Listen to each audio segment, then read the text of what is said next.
La révolution bourgeoise, pourquoi pas les révolutions bourgeoises? C'est un sujet qui est souvent évoqué quand on discute de choses et d'autres dans la société, dans les médias, etc. etc.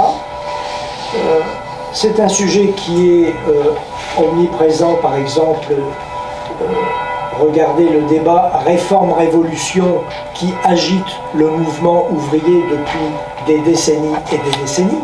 On va dire 1920 pour ne prendre que cette limite-là, mais elle est loin d'être la seule, réforme-révolution. Quand on parle aujourd'hui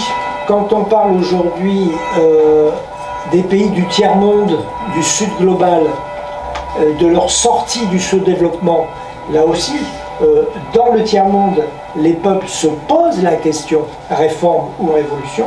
Enfin bref, ou bien alors aussi, on se l'est posé à propos du régime soviétique, de la révolution bolchevique. Est-ce qu'il fallait faire la révolution? Fallait-il pas faire autre chose, etc., etc. Surtout que après, on a connu toutes les formes, on va les appeler régressives, de la révolution bolchevique. Régressive, on pourrait aussi dire, criminelle, hein, carrément. Ne reculons pas devant les mots.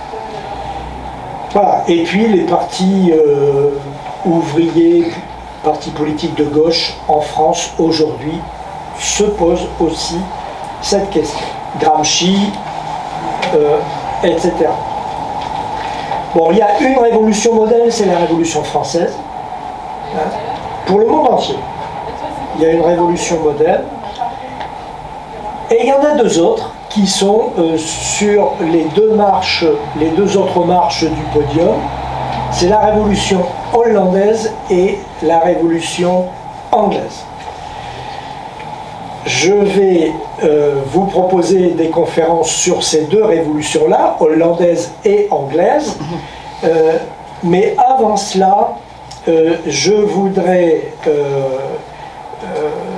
évoquer plusieurs questions. La première, c'est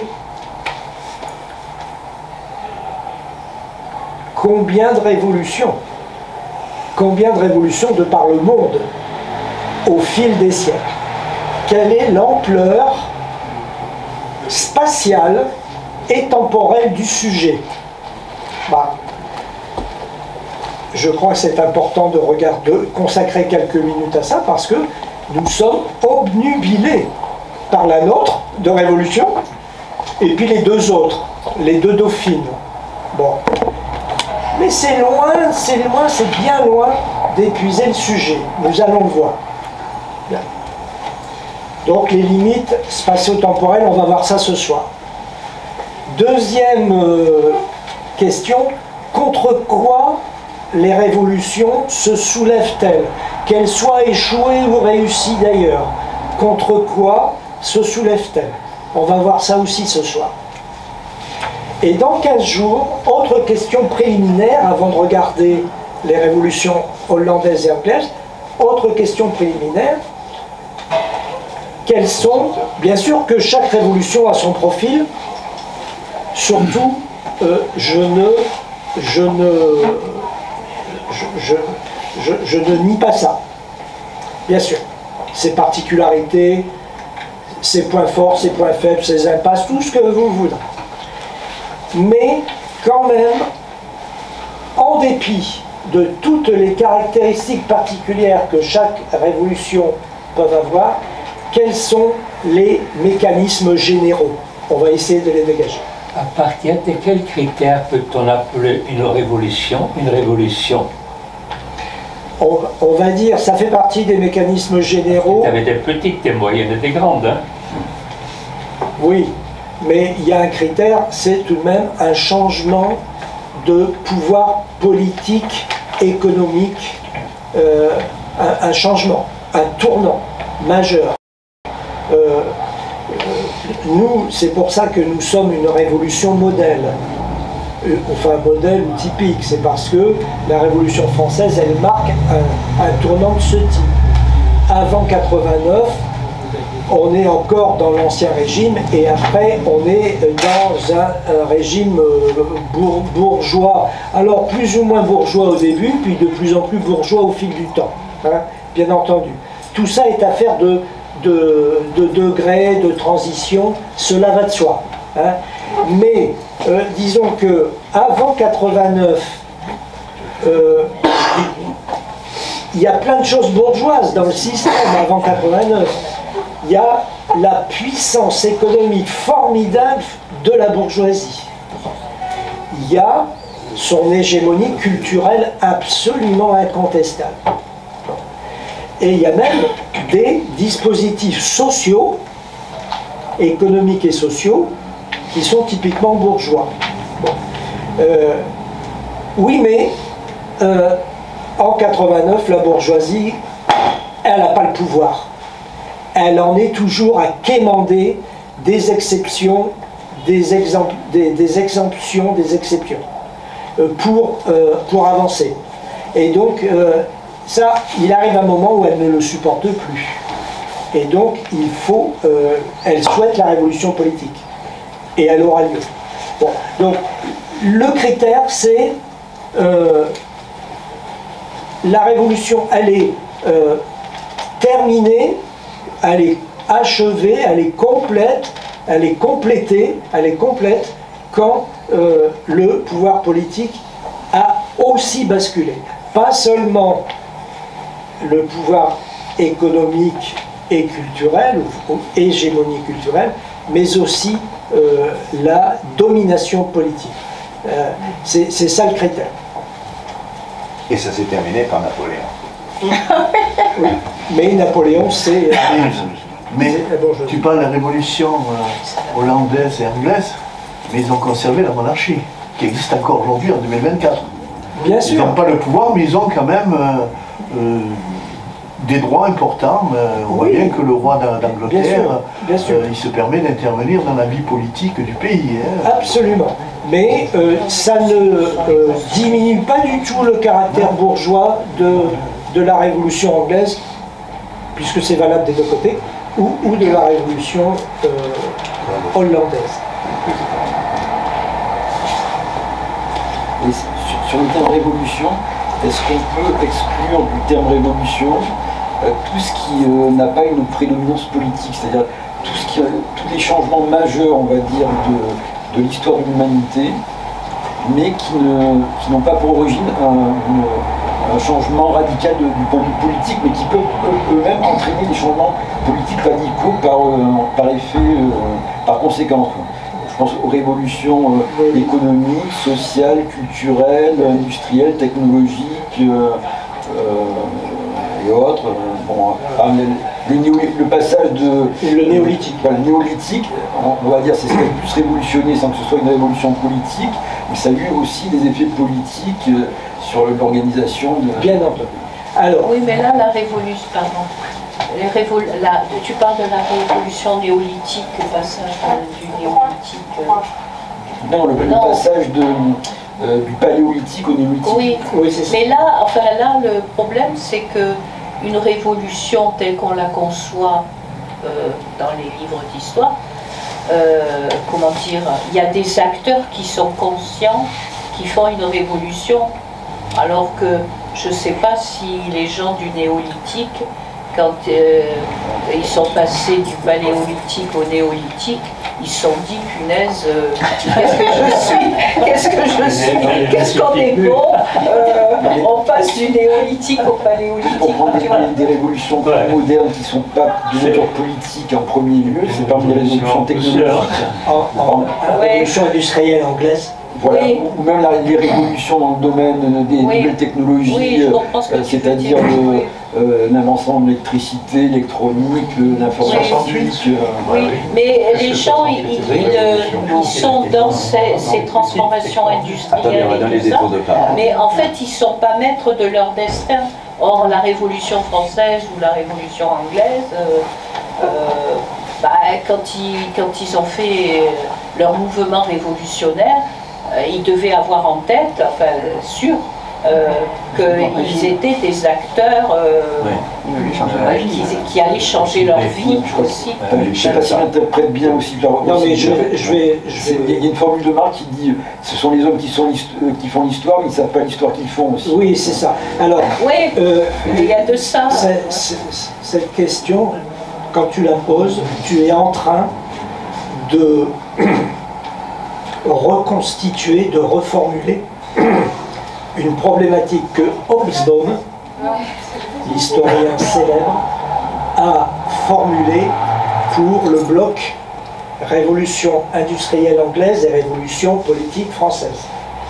Donc, Hobsbawm, il explique que, à ses yeux, la révolution industrielle anglaise, 16e, 17e, 18e, et la révolution politique française, de l'autre côté de la Manche, allez, on va dire 18e, la fin du 18e, mais tout le 19e. Tout le 19e. On met tout. Hein, jusqu'en 1879 pour les critères formels. Eh bien, pour lui, ça c'est un bloc. Un bloc révolution occidentale, quoi. Hein, européen occidental. Pourquoi il fait ce gros paquet? C'est parce qu'il considère que c'est la révolution industrielle anglaise qui a accumulé toutes les formes productives qui vont s'épanouir évidemment par la suite, hein, mais c'est au XVIIe, XVIIIe que s'accumule toute une série de formes productives absolument diversifiées, qui vont s'épanouir en France seulement fin XVIIIe, et même surtout on considère à partir de 1830, pas avant, dans des proportions massives, j'entends, hein, à partir de 1830 seulement, et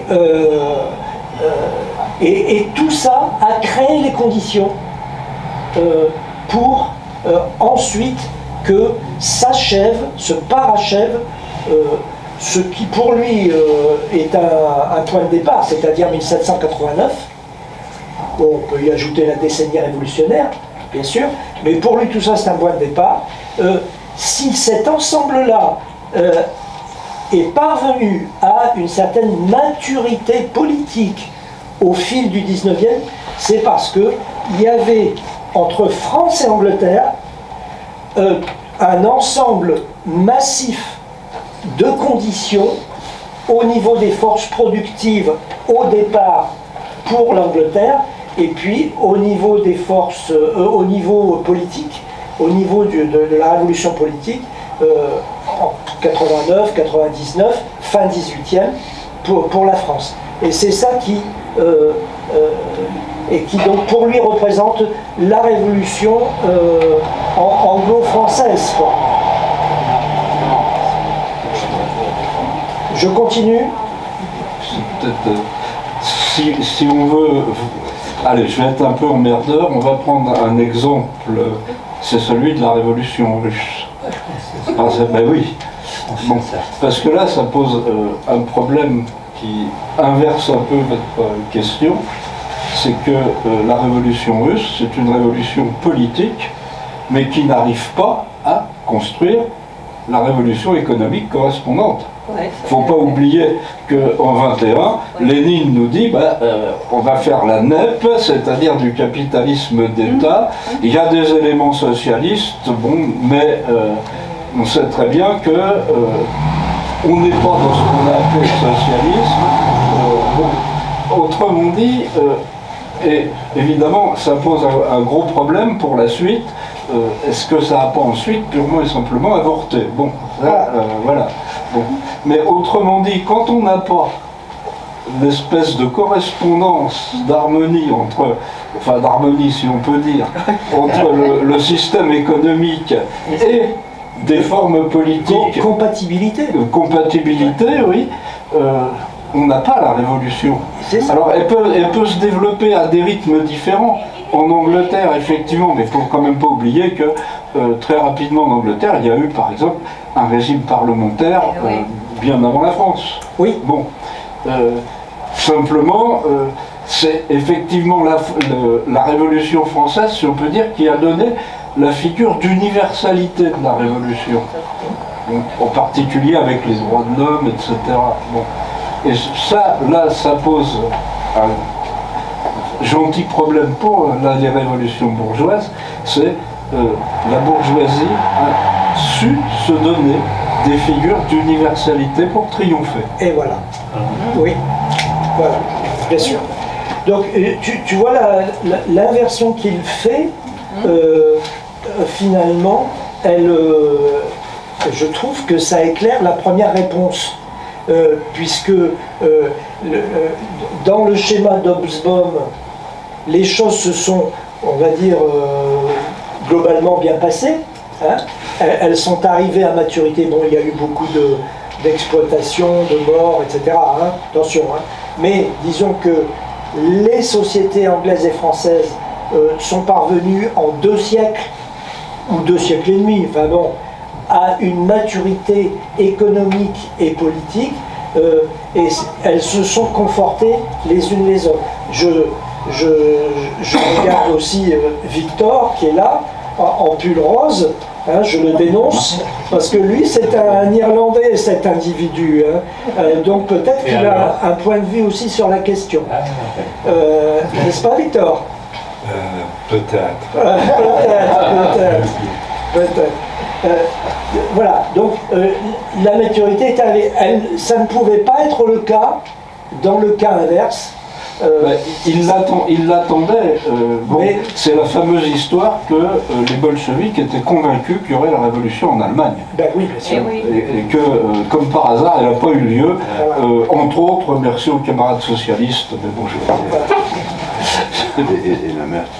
Allez, je continue. Je continue si tout le monde est là.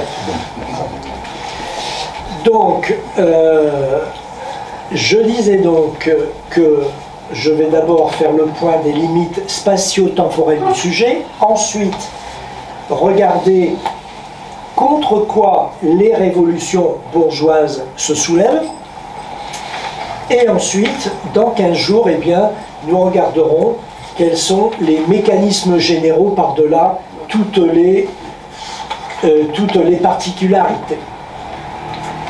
Les limites temporelles et spatiales du sujet.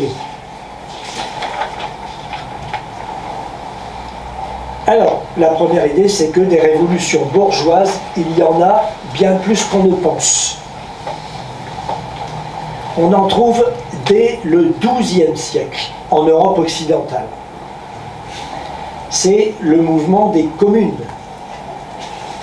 Ça vous dit quelque chose, le mouvement des communes?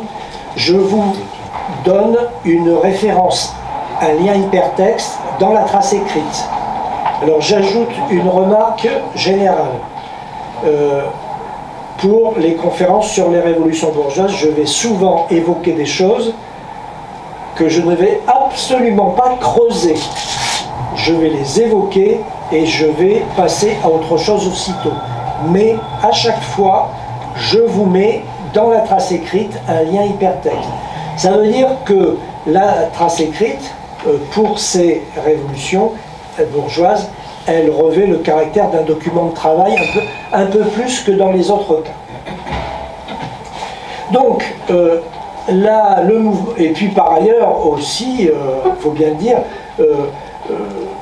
mon ambition n'est pas non plus de faire de vous des spécialistes, je n'en suis pas non plus, mais c'est pas non plus de faire de vous des spécialistes non plus des révolutions bourgeoises. Si c'est un sujet qui vous intéresse, par contre, la trace écrite vous sera d'un grand secours parce que vous pourrez creuser plein de thèmes. Donc, XIIe siècle en Europe occidentale, la révolution des communes, et puis en Italie, il y a la lutte contre l'empereur, des villes italiennes, des cités-États. ces cités-États, à l'époque, elles sont les plus riches d'Europe. Et là, je me retourne vers les deux Italiens qui sont là-bas. Eux, je ne les dénonce pas, mais on les connaît bien. Maria et Dominique. L'Italie du Nord va aussi voir fleurir beaucoup de cités opulentes, florissantes, des républiques urbaines, des villes-États, des cités-États, indépendantes où le pouvoir royal est banni dès le XIIe, XIIIe, XIVe siècle. Pas de pouvoir royal. Au XIVe, XVe, je franchis les siècles assez vite. XIVe, XVe, le mouvement d'indépendance de la Ligue des villes et communautés de montagne suisse. Moi, j'ai découvert ça en préparant cette conférence. Vous avez un lien hypertexte. Et ça m'a fait penser que la Suisse se particularise aujourd'hui encore par des institutions où il y a une place pour le référendum, il y a une autonomie des niveaux institutionnels intermédiaires, etc. Bon, je m'arrête là parce que franchement je ne connais pas bien la Suisse, mais le peu que j'en connais, c'est à ça que ça m'a fait penser. En France, de 1356 à 1358, se situe une crise révolutionnaire qui est marquée par une tentative de prise de pouvoir des États généraux. 1356-1358. Et à la même époque, l'insurrection paysanne des Jacques. Là aussi, lien hypertexte. En Angleterre, une crise révolutionnaire se déroule en 1380-1381, lien hypertexte.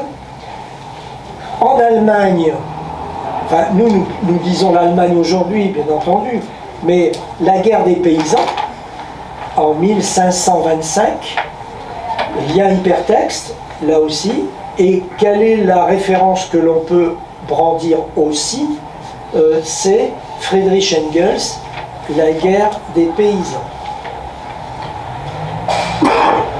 1800, tu le sais toi? Moi non plus. Mais c'est dans les années 1840, 50, 60, sans doute. Mais je ne le sais pas précisément. Mais c'était la guerre des paysans, une véritable crise révolutionnaire. Les Pays-Bas, j'en parlerai.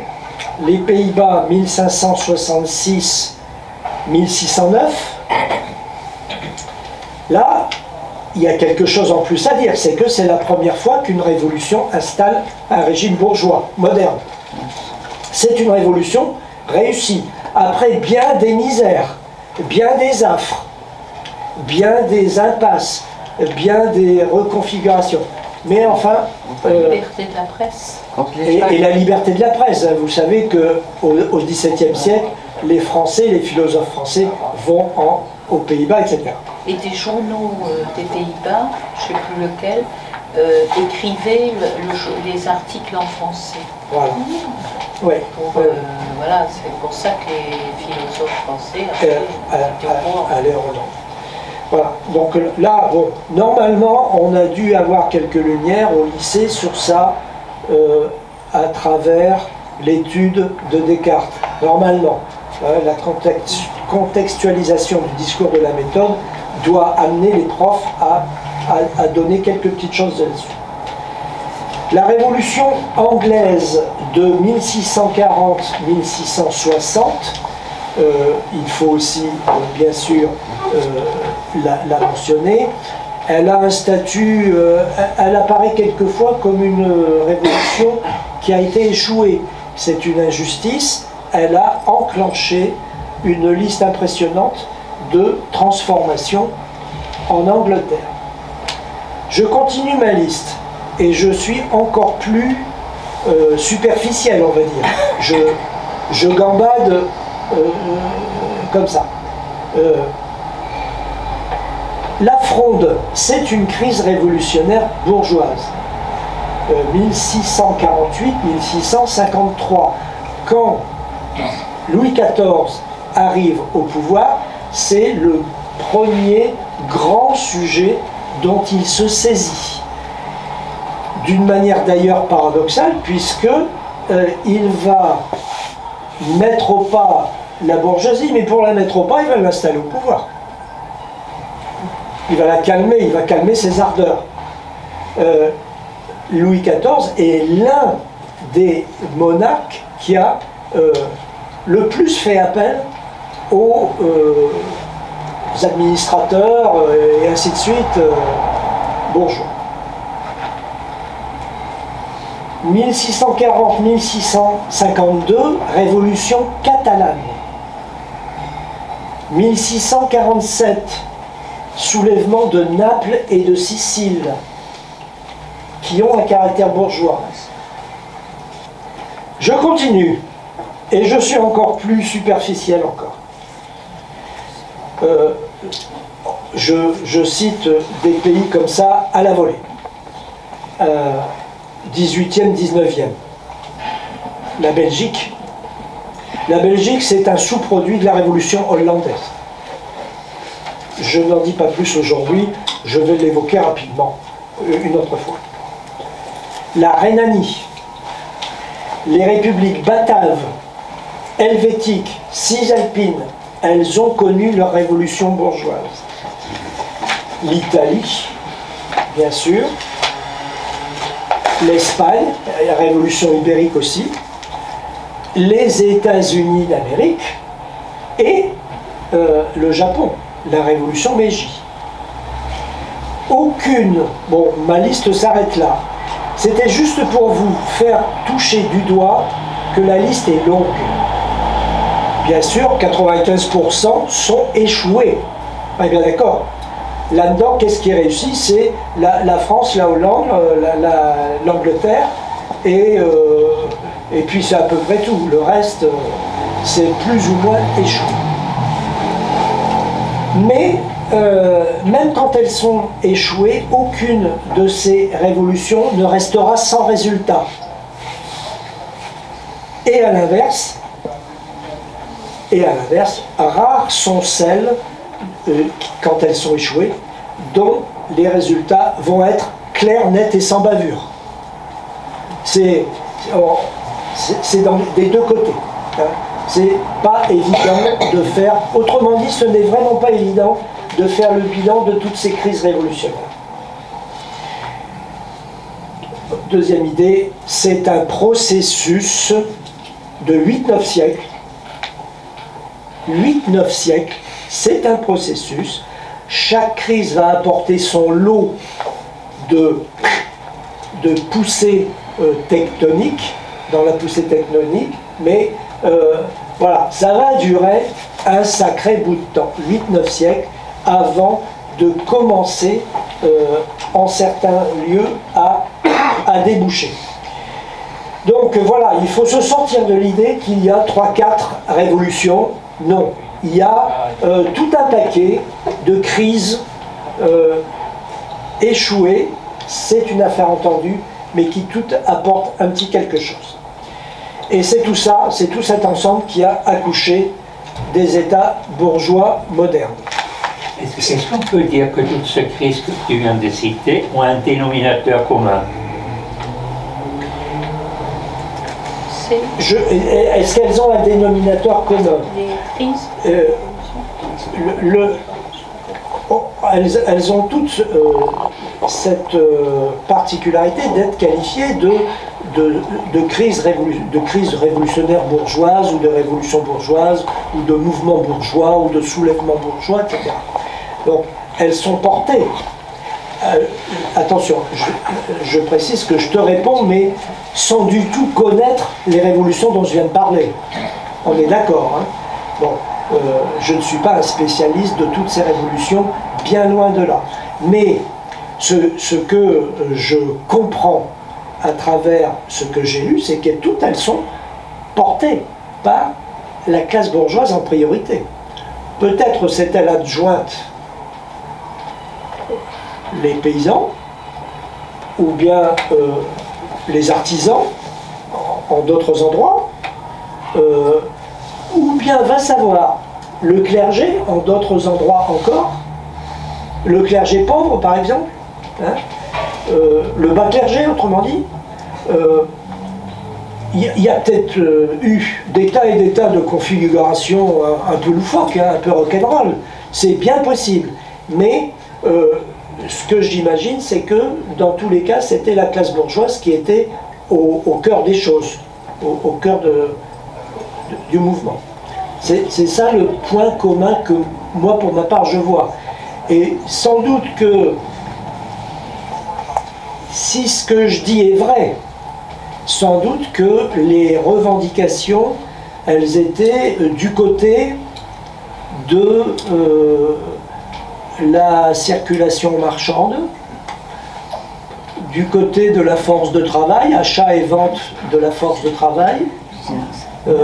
Et d'ailleurs, quand on regarde les transformations, on va y venir, quand on regarde les transformations qui interviennent dès avant la révolution de 1789 en France, on voit qu'il y a des tas de trucs qui sont typiquement bourgeois, qui existent déjà.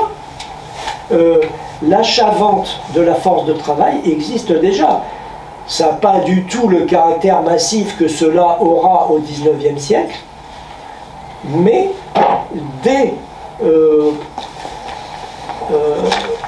j'ose pas dire quel siècle, on va dire, à mon avis, dès le XVIe, hein, 16e, 17e, la bourgeoisie a obtenu des règles nouvelles, lui permettant d'acheter la force de travail au sens où on le dit aujourd'hui. Donc voilà la réponse que je tente, et je rappelle que je ne connais pas le substrat, hein, c'est-à-dire les révolutions en question. Ces révolutions bourgeoises ont éclaté, dit Losched, sous l'effet des tensions que le développement de l'économie marchande, puis du capitalisme, au sein même de la société féodale, fait subir à l'ancien régime féodal et absolutiste, confronté à la limite de ses capacités d'adaptation.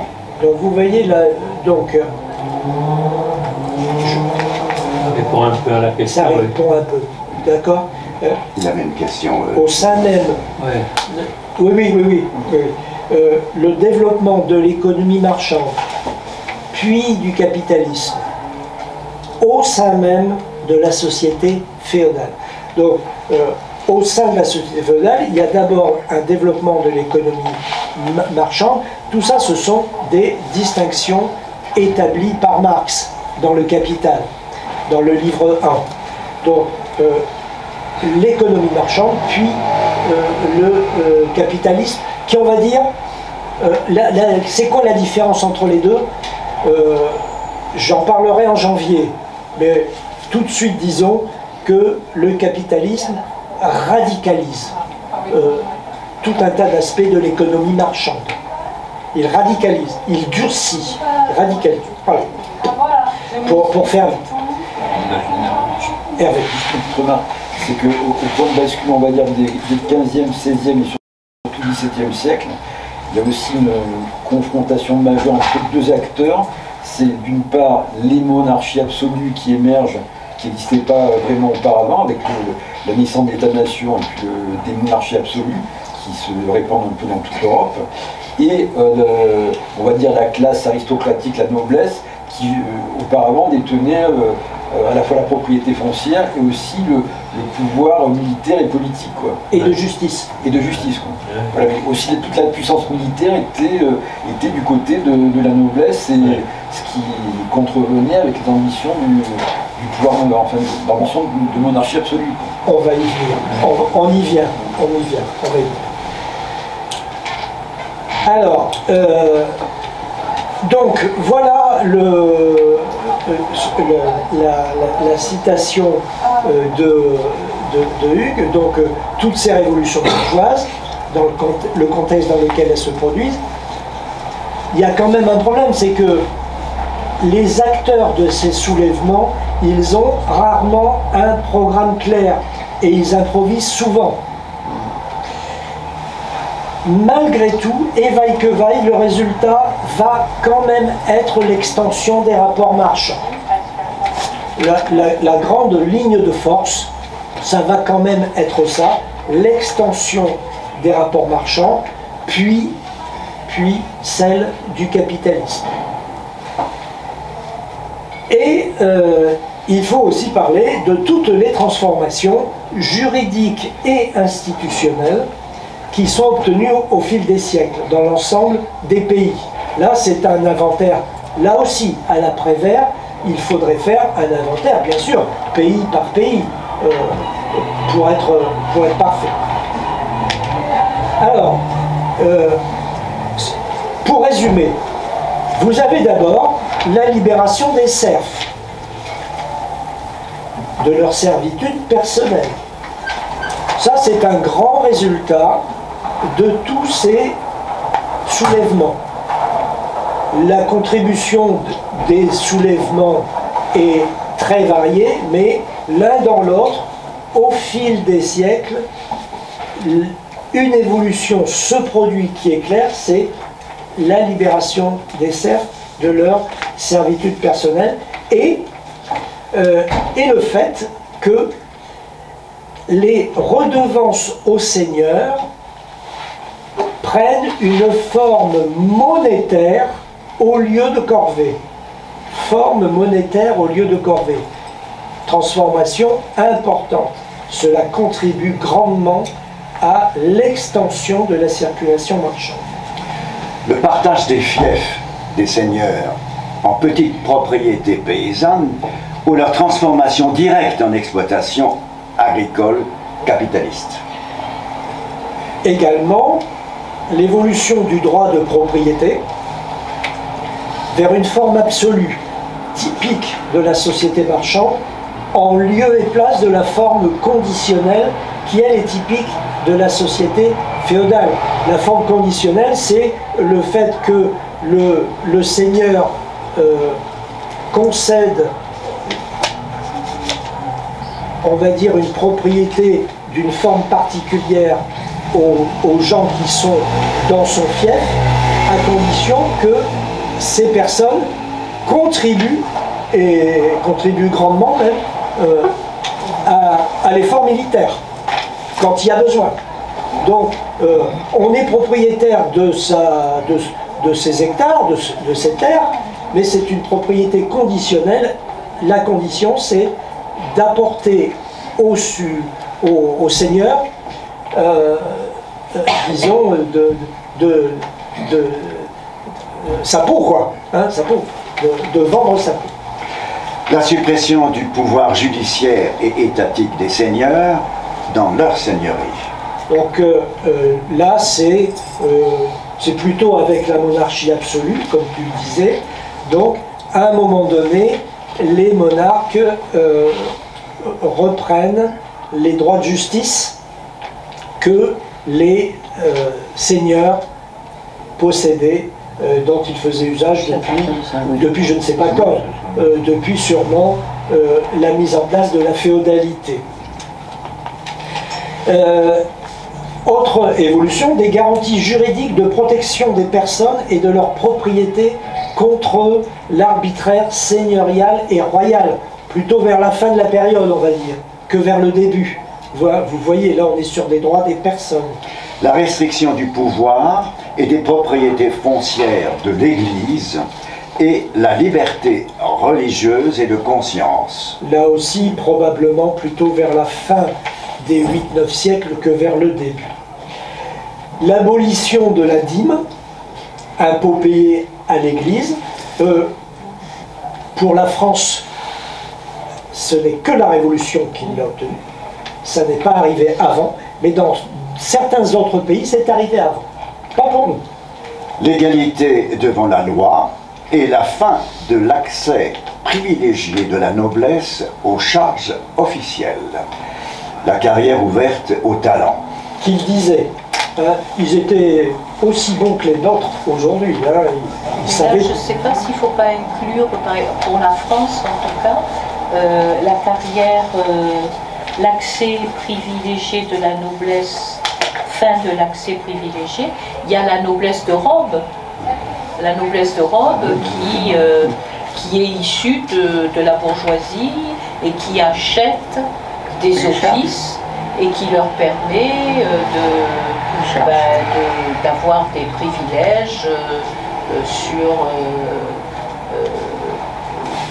par exemple, quand ils étaient, comment on appelle ça, je pensais à la révolution, la Fronde en France, elle est déclarée avec la puissance de la noblesse de robe dans le Parlement de Paris. Oui.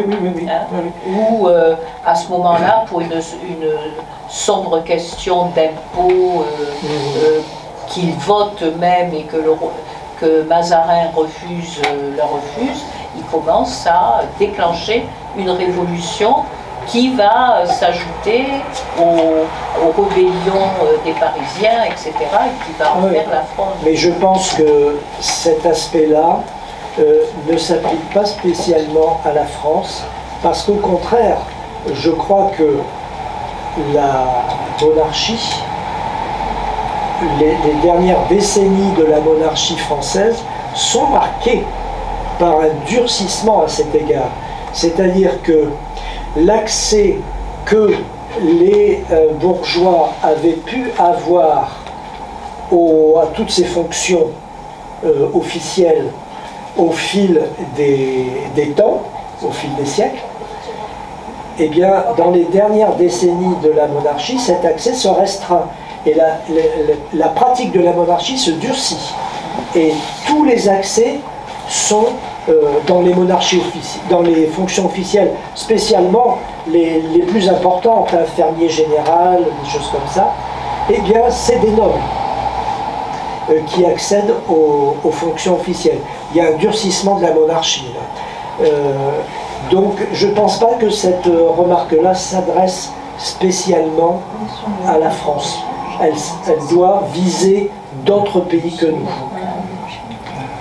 La diminution de la censure des idées. La rationalisation, alors la diminution de la censure des idées, l'encyclopédie paraît pendant au moins 15-20 ans sans trop de problèmes. Et quel est l'individu là, le bibliothécaire, c'est pas Malesherbes? Malesherbes. Voilà, Malesherbes, il laisse passer. Bah, il est directeur de la censure. Voilà. Oui. C'était lui. Et il laisse passer. Et il laisse passer. À un moment donné, ça s'arrête. Hein. Il ne laisse plus passer. Mais non, il la cache dans sa cave. Il la cache dans sa cave, l'encyclopédie. Donc ça c'est quelque chose d'extraordinaire, ça. Hein, le directeur de la censure qui laisse passer là. Bon. La rationalisation du découpage territorial, ce sont des choses que l'on voit apparaître ici ou là, pas en France d'ailleurs. La rationalisation des poids et mesures, pas en France non plus. La rationalisation de l'enseignement, en gros, je vais dire pas en France non plus. De la fiscalité, surtout pas en France. De la législation civile et pénale, pas en France non plus. Donc, mais dans tout un tas d'autres pays, des progrès sont effectués sur ces terrains-là. La limitation du pouvoir royal, voire sa suppression, au moyen de représentations nationales élues au suffrage censitaire d'abord, au suffrage universel ensuite. Voilà. Donc, ça c'est pas chez nous, ça se saurait. Donc, voilà l'ensemble de toutes les transformations, un peu dans tous les domaines. C'est un bilan multiforme, protéiforme. L'ensemble de toutes les transformations qui ont pu se produire au fil des siècles, plutôt pour certaines d'entre elles, je l'ai signalé au passage, vers la fin de la période que vers le début, mais qui ont été provoquées par toute cette série de soulèvements que j'ai mentionnés. Deuxième grande question pour aujourd'hui. Contre quoi les révolutions bourgeoises se soulèvent-elles? Bon, si je dis elles se soulèvent contre la société féodale, bon, allez, c'est terminé, on n'en parle plus. Non, il faut aller plus loin que ça. Je vais mentionner 4 aspects, 4 questions, 4 points. Bien sûr, il y a la question du féodalisme, elle est incontournable. En quoi consiste-t-il? On va voir ça. Les révolutions bourgeoises se soulèvent contre le féodalisme. D'accord, on va voir ça. Il y a une autre question. Le grand acteur de ces révolutions bourgeoises, la plupart du temps, ce sont les sociétés urbaines, bien plus que les paysans. Donc il faut qu'on regarde à quoi ressemblent les sociétés urbaines de l'Ancien Régime. Troisième point, je l'ai déjà mentionné, c'est les États généraux. On a vu là que les États généraux se positionnent en opposition à la monarchie, donc on va essayer de regarder un peu plus cette histoire d'États généraux. Et puis, il y a un motif de mécontentement majeur, bon, le féodalisme, d'accord, mais il y a un autre motif de mécontentement majeur, c'est l'absolutisme. Nous l'avons déjà évoqué. Le féodalisme, d'abord, la société féodale, elle s'est stabilisée autour de l'an 1000 et elle est marquée par une division en 2 classes. Une première classe, ben, c'est les paysans, sûrement quelque chose comme 95% de la société, peut-être même un chouïa de plus. Les paysans, bon ben, qu'est-ce qu'ils font les paysans? Ils travaillent la terre, des nobles, et ils leur servent des corvées, des récoltes, ils leur passent des parts de récolte, des corvées, etc. Ces paysans ne sont pas libres, ce sont des serfs, sauf vers la fin, ce que j'ai dit il y a quelques minutes. Ils ne peuvent pas quitter la terre de leur seigneur. Inversement, le seigneur ne peut non plus les en chasser. Vous voyez le... On se tient par la barbichette, c'est ça qui signe une société stable, évidemment. Et puis donc ça c'est les paysans, et de l'autre côté il y a les nobles, quelques pourcents, qui reçoivent d'un suzerain des terres, on appelle ça des fiefs, à condition de les servir, ces suzerains, militairement, lesquels seigneurs sont eux-mêmes servis militairement par les paysans dans leur fief. Et il y a un sommet à la pyramide, le sommet de la pyramide, c'est les rois. Et puis même, souvent, un empereur.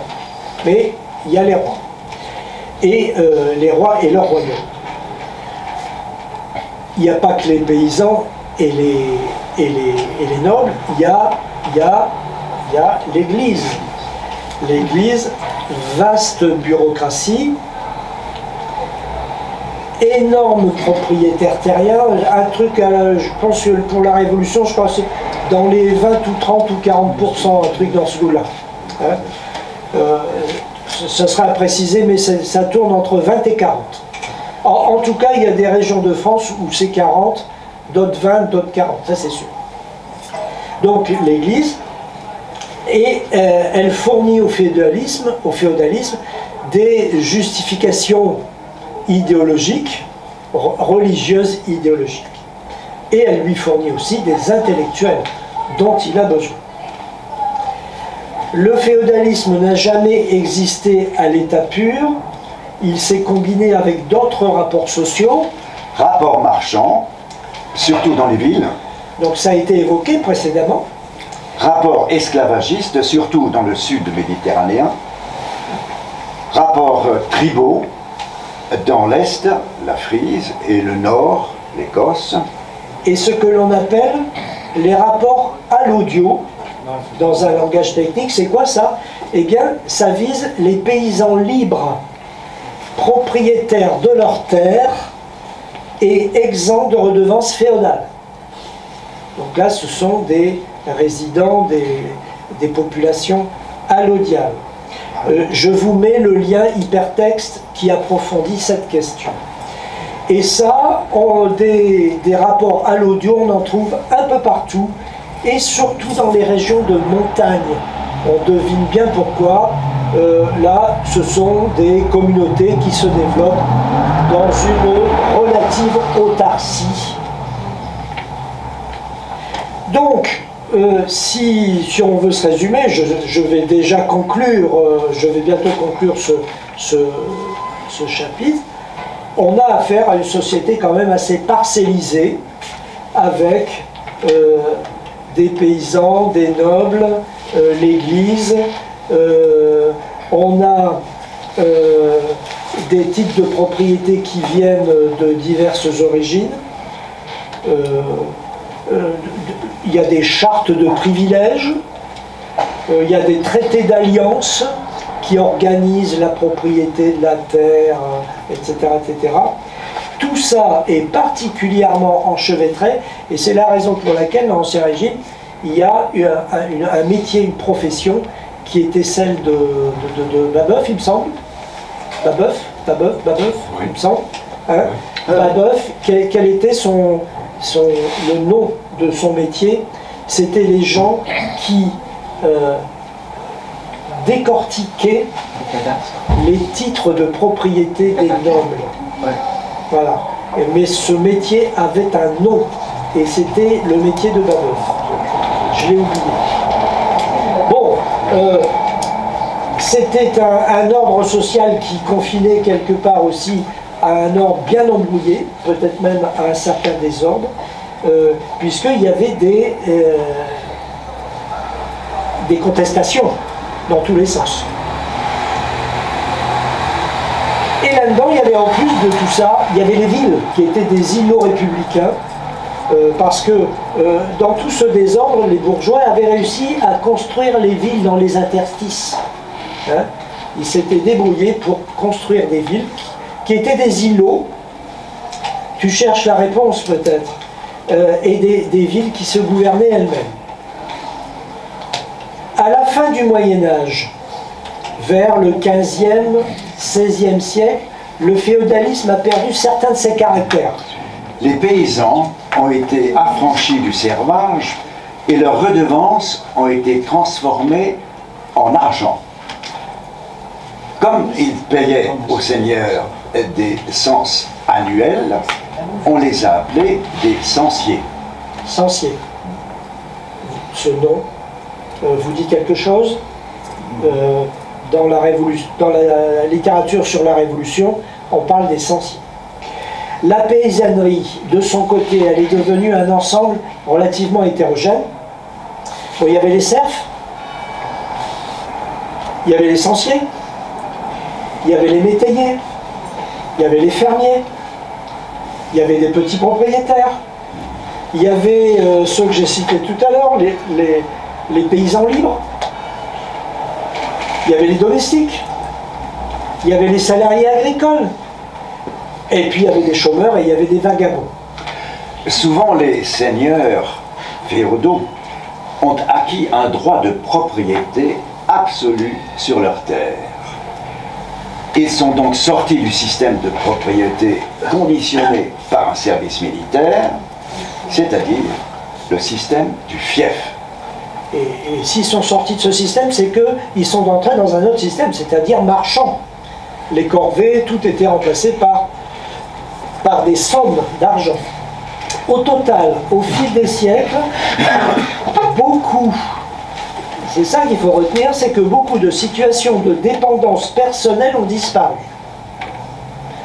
Mais elles ont été remplacées par des situations de dépendance financière. Attention. Et c'est-à-dire des relations marchandes, monétaires et marchandes. D'une part, les seigneuries s'achètent et se vendent avec les droits féodaux qui leur sont associés et auxquels correspondent des revenus. La terre devient donc une marchandise. D'autre part, les tenures censières tendent également à faire place à des contrats courts de métayage ou de fermage. Voilà, donc c'est donc une forme de précarisation. Hein, contrat court. Voilà pour le féodalisme. Hein, vous voyez que c'est un système qui a une respiration aussi. Hein, il évolue au fil des siècles. Alors maintenant, cette histoire de société urbaine d'Ancien Régime. Oui, vas-y. Juste une petite remarque, c'est au niveau de la société féodale, bon, il y a toute la caste militaire constituée par l'aristocratie, par les nobles, mais on va dire les gros bataillons des militaires, c'est surtout des mercenaires, quoi, un peu comme à l'époque de l'Antiquité. C'est quelque chose qui coûte extrêmement cher à la noblesse, puis à la monarchie aussi. Et c'est des gens, c'est des contractuels, donc ils se vendent au plus offrant. Donc il y a une tension, on va dire, vis-à-vis de la noblesse pour rétribuer l'essentiel de ces forces militaires qui ne sont pas des obligés par des liens d'allégeance. Et donc ce qui augmente un peu la pression sur cette... Bien sûr. Alors là aussi, il y a un tournant, c'est Louis XIV. Hein. Louis XIV, une de ses grandes réalisations, c'est... je ne sais pas si on peut dire professionnalisation de l'armée, peut-être pas, mais une de ses grandes réalisations, c'est de sortir du système des mercenaires. Et donc la monarchie absolue avec Louis XIV, elle a ses militaires. Et ça aussi, ça contribue à déstabiliser la noblesse. Parce que là où la noblesse marchandait, avait des relations avec des troupes improbables de mercenaires, elle n'en a plus.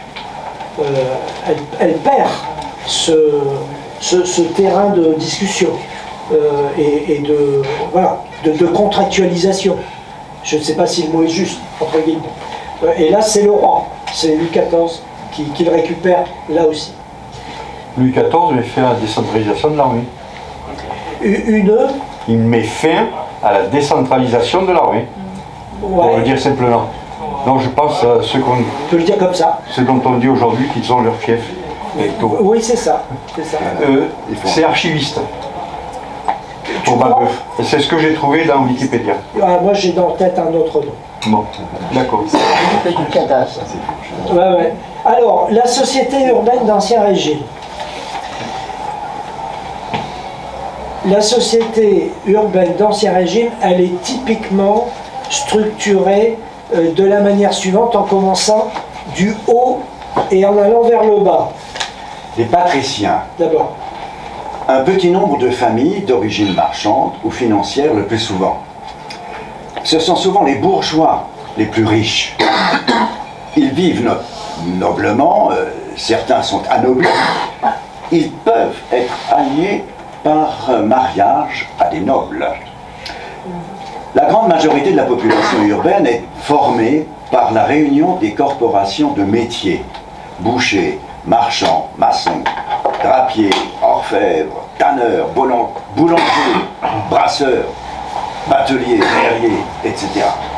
Sous le toit de l'artisan, vit sa femme et ses enfants, ses serviteurs et ses servantes, et surtout ses compagnons salariés et ses apprentis.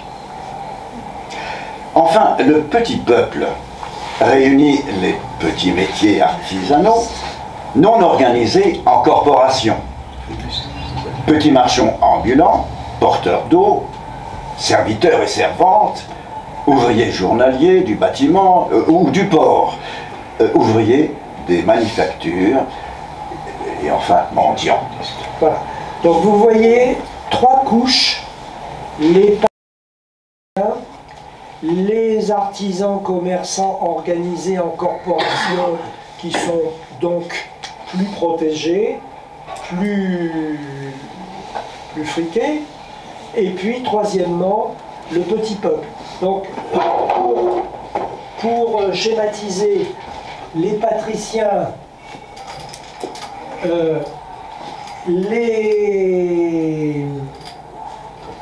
les corporations et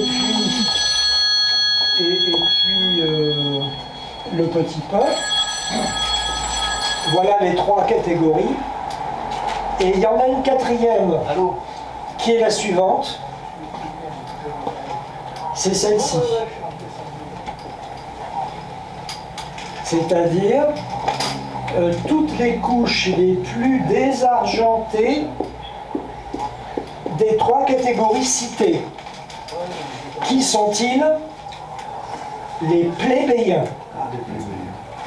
Donc ce sont, mon schéma, ne le prenez pas au premier degré, hein, ça va de soi. Peut-être que là, il faudrait être divisé par 10 mon truc. Hein. Je ne cherche pas l'exactitude statistique. Mais vous prenez les plus désargentés parmi les patriciens, vous prenez les plus désargentés parmi les corporations, et les plus désargentés parmi le petit peuple, ce qui a été appelé le petit peuple à l'instant, tout ça, ce sont les plébéiens. Et ces plébéiens, eh bien, ils savent s'unir, se coaliser, et vous avez des communes qui sont tenues par des plébéiens. Et qui dirige à ce moment-là ces communes-là? C'est souvent soit les patriciens, bon, des bourgeois, soit des artisans commerçants. Il n'y a pas une partie aussi pour les clergés, il se situe où? Ah ben là, il est à côté. Il est à côté. Comment dire, là je suis en train de, pas à côté, c'est pas mon problème en ce moment, je suis en train de décrire la société urbaine d'Ancien Régime. Tout ça baigne dans tout la ça religion, quoi. Baigne là-dedans. Hein, l'église, elle est partout et nulle part, elle est partout. Je dirais ça. Mais mon problème, c'est plutôt les forces sociales qui sont susceptibles de se mettre en route. Là. Voilà, parce que ce que tu fais, quand tu fais ça, finalement, ça vient tout de suite en tête de se dire que la ville, pour les révolutions, c'est quand même un bel espace propice à la contestation. Il y a des promiscuités entre les groupes qui sont très différents mais qui sont dévalorisés chacun. Voilà. Et tout ça, voilà quoi, on sent que voilà. C'est quand même le cœur des révolutions. C'est eux, c'est de leur côté hein, que l'on va trouver les acteurs pour des mouvements révolutionnaires. Alors il faudrait nuancer parce qu'effectivement le bas clergé, on le sait bien, dans la Révolution française, comment il s'appelle ce curé là, Grégoire, l'abbé Grégoire,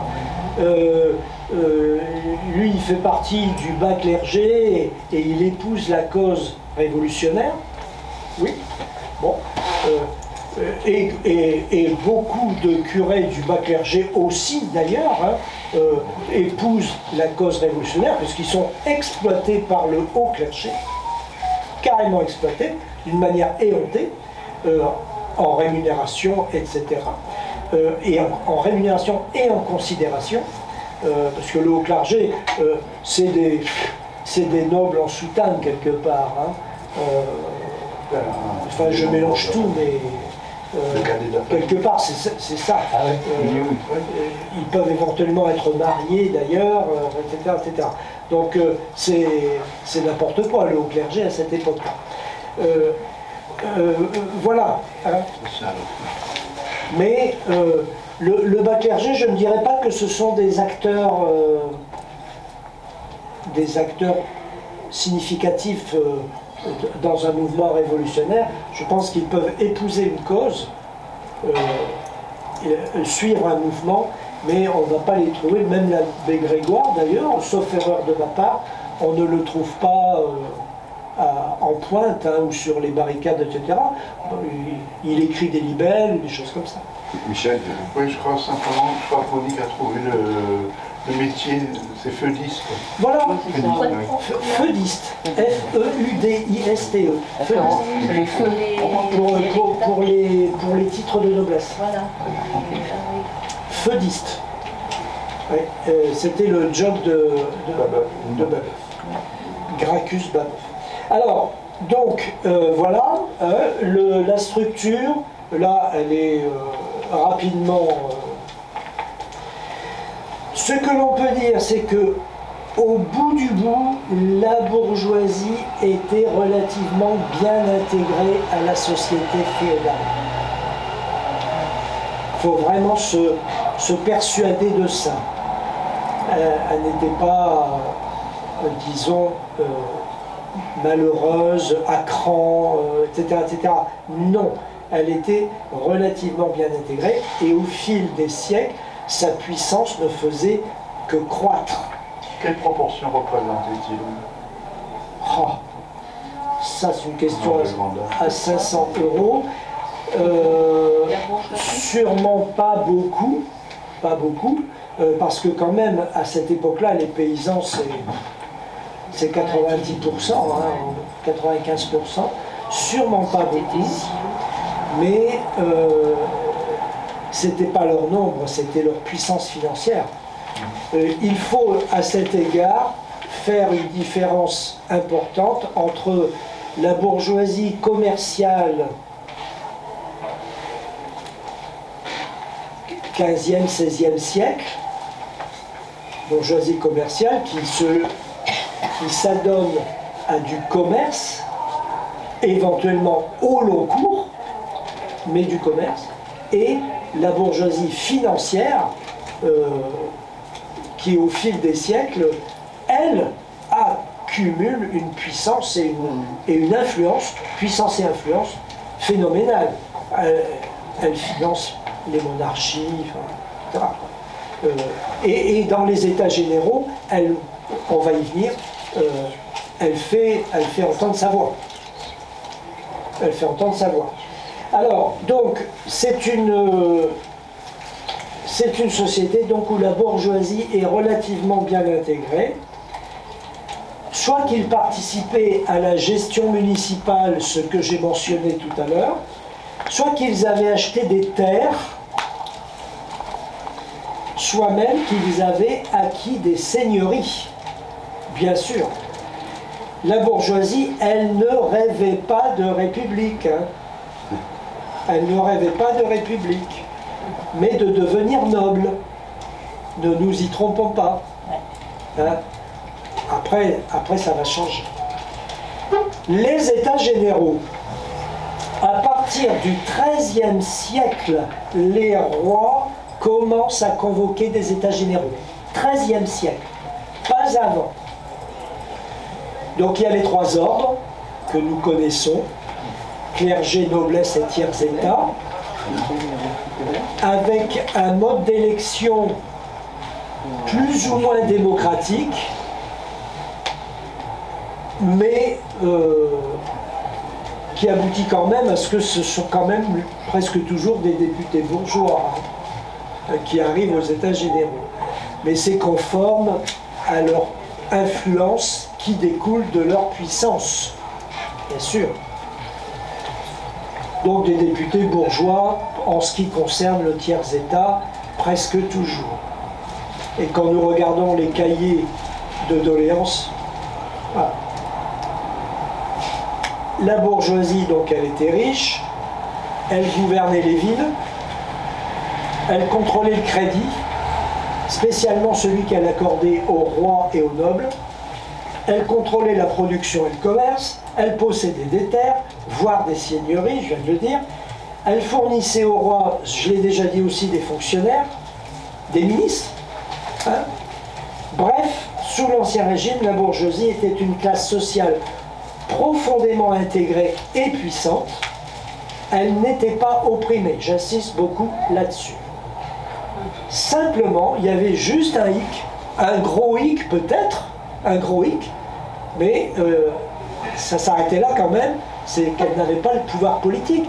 Quand elle voulait faire avancer ses affaires sur un sujet ou sur un autre, il fallait qu'elle demande une exception, une exemption, etc. Il fallait qu'elle demande un texte particulier, parce que les textes de droit commun n'étaient pas faits pour elle. Mais c'était, il n'empêche, c'était une classe possédante concurremment avec la noblesse.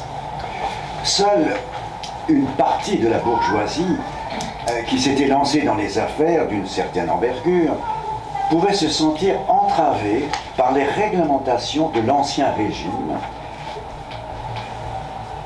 relatives à l'import et à l'export, ou à l'usage de la force de travail, ou bien encore, évidemment, au règlement des corporations.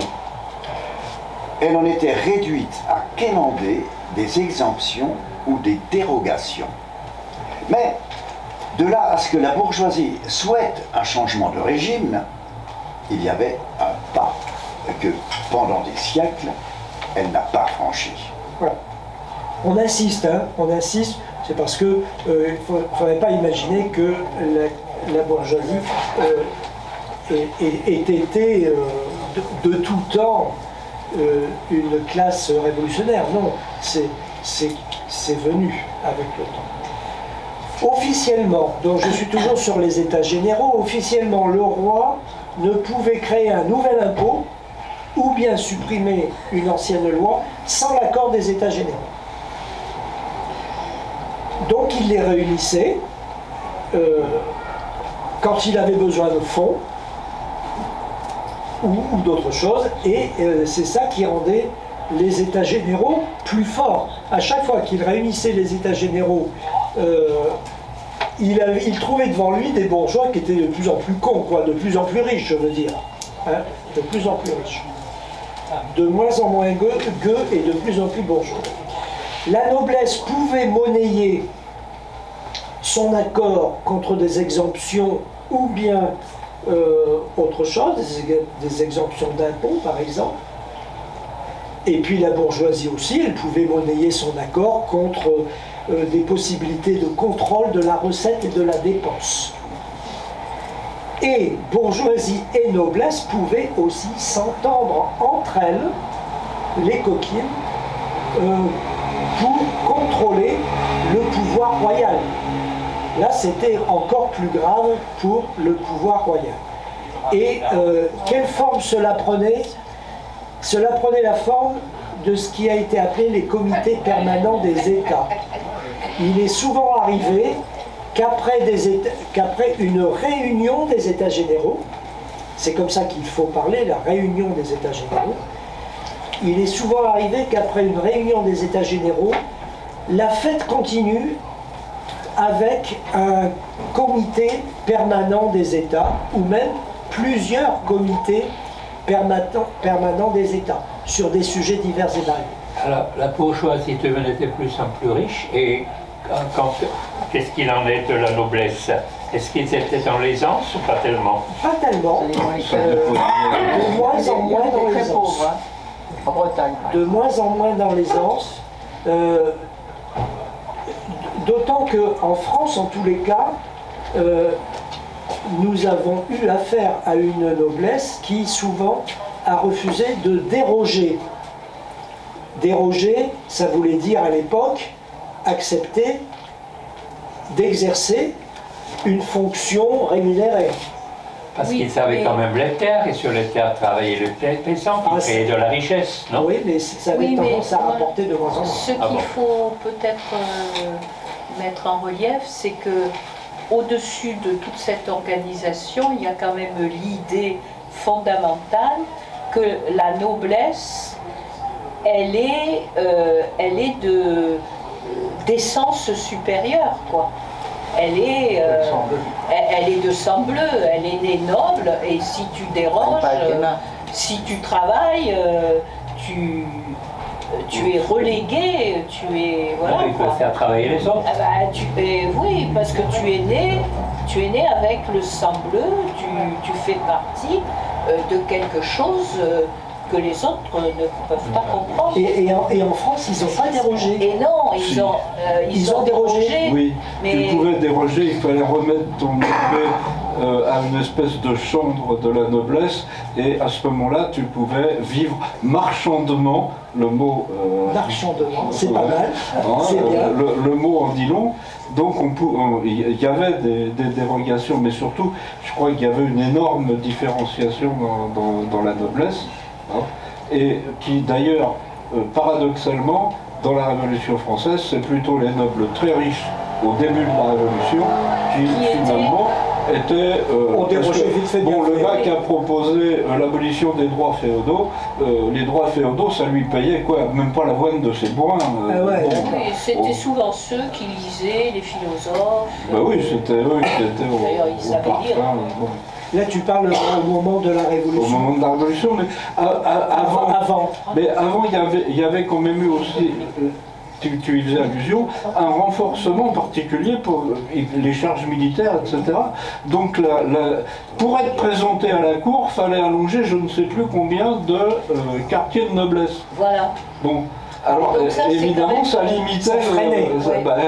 Ça freinait. C'est quand même spécifique à la France. C'est ça. Ça, c'était chez nous. Ça. Voilà. Mais peut-être que dans d'autres pays, mais là, ça, ce sont des... Oui, ça, moi aussi, je l'ignore totalement. Mais peut-être qu'il faudrait regarder. Hein. Je pense qu'en Angleterre, par exemple, cette question ne s'est absolument pas posée. Elle s'est pas posée. Ah non, c'était les riches qui payaient les impôts. Oui. Et puis il n'y avait pas cette... Et ils avaient besoin d'argent. Et puis ils n'avaient pas l'idéologie du sang bleu. Les trois ordres existaient en France, quoi. Parfois, mais pas... En France, il ne faut pas oublier qu'ils étaient, les nobles riches étaient par exemple actionnaires des grandes compagnies et par exemple des compagnies de traite de traite des Noirs, etc. Et donc, en fait, ils utilisaient un capital commercial et financier avec autant d'aisance que les bourgeois. Je termine sur l'absolutisme très vite. Donc on l'a déjà un petit peu évoqué, mais donc je rappelle, le pouvoir royal s'est progressivement renforcé. Un grand tournant, c'est Louis XIV, mais ça a commencé bien avant lui. Un peu à partir des 12e et 13e siècles. Donc ça commence à ce moment-là. Bon, évidemment, le grand moment, c'est 15e, 17e, 15, 16, 17. Il s'est doté d'une bureaucratie de tribunaux, de représentants en province distincts des grands seigneurs, d'impôts permanents, d'une armée permanente, d'une diplomatie. À partir du 15e et surtout 16e siècle et 17e, il a restreint les pouvoirs étatiques des nobles sur leurs terres et l'autonomie des villes. C'est ce que l'on a appelé l'absolutisme. Voilà.